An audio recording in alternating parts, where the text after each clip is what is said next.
Assalamualaikum warahmatullahi wabarakatuh. Berjumpa lagi dengan saya Rusmini, berasal dari SD Negeri 2 Sendangayu, Kecamatan Padang Ratu, Kabupaten Lampung Tengah, Provinsi Lampung. Saya adalah CGP Angkatan 10. Kali ini saya akan memaparkan terkait dengan koneksi antar materi pada modul 2.1, yakni pembelajaran berdiferensiasi. Saya selalu didampingi oleh Ibu Ermalisni, MPD, selaku fasilitator, dan Ibu Sri Aryani Wulandari, MPD, selaku pengajar praktik.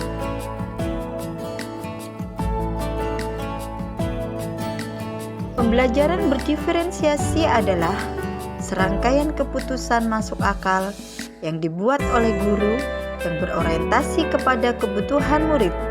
Setiap murid mempunyai keunikannya masing-masing, sehingga sebagai seorang guru kita harus dapat memfasilitasi semua murid yang mempunyai minat bakat yang bervariasi agar tujuan pembelajaran dapat tercapai dengan baik. Pembelajaran berdiferensiasi haruslah berakar pada pemenuhan kebutuhan belajar murid dan bagaimana guru merespon kebutuhan belajar tersebut agar murid dapat berkembang secara optimal. Bagaimana pembelajaran diferensiasi dapat dilakukan di kelas? Supaya guru dapat melakukan pembelajaran yang berdiferensiasi di kelas, seorang guru haruslah 1.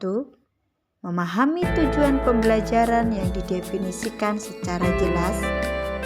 2. Menanggapi atau merespon kebutuhan belajar murid.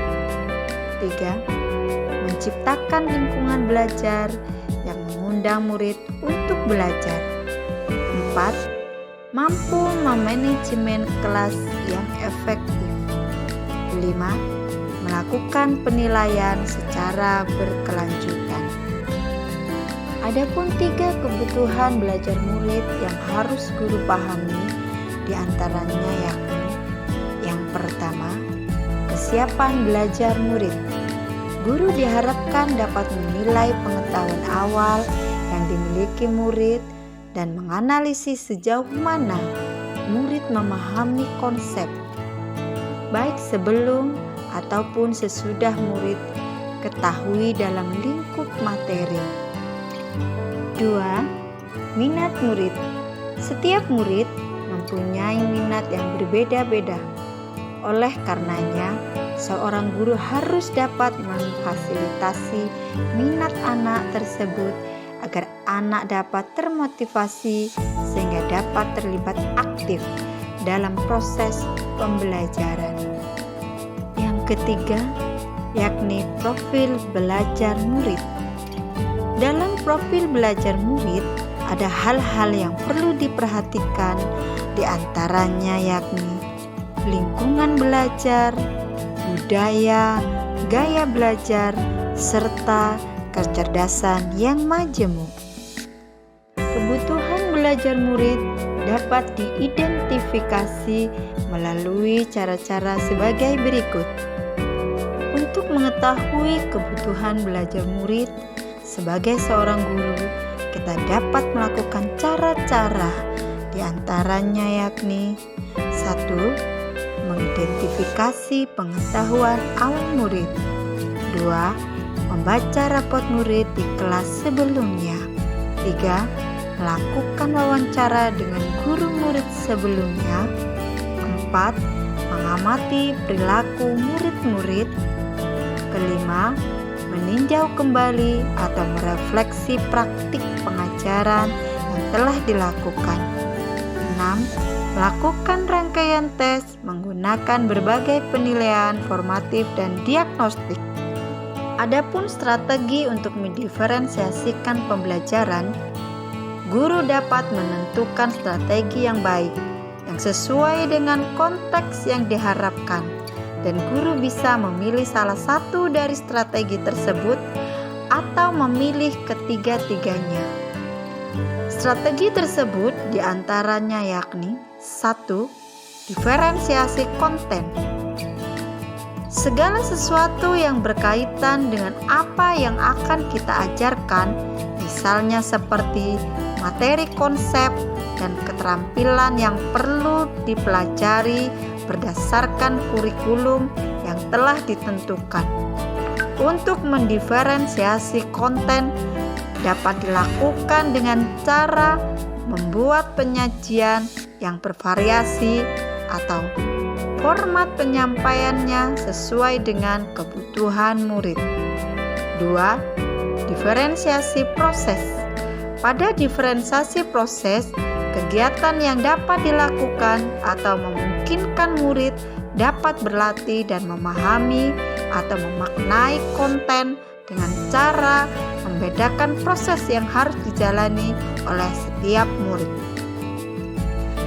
Yang ketiga, diferensiasi produk, yakni mewujudkan hasil atau produk yang dicapai oleh siswa sebagai hasil belajar murid yang diterapkan dan mengembangkan apa yang telah dicapai oleh murid yang menjadi salah satu tolak ukur dalam pemahaman murid terkait dengan materi yang telah dipelajari.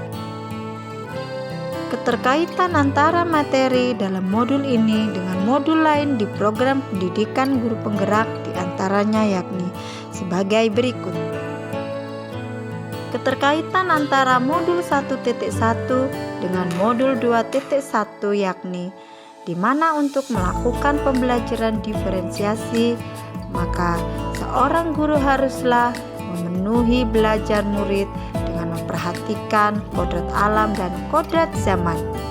Hal ini sesuai dengan filosofi Ki Hajar Dewantara. Kemudian, keterkaitan antara modul 1.2 dengan modul 2.1 yakni untuk melakukan pembelajaran yang berdiferensiasi, seorang guru haruslah berpihak pada murid, reflektif, mandiri, kolaboratif, dan inovatif. Serta guru dapat mewujudkan kepemimpinan murid dengan menuntun murid sesuai konteks merdeka belajar, sesuai dengan nilai dan peran guru penggerak.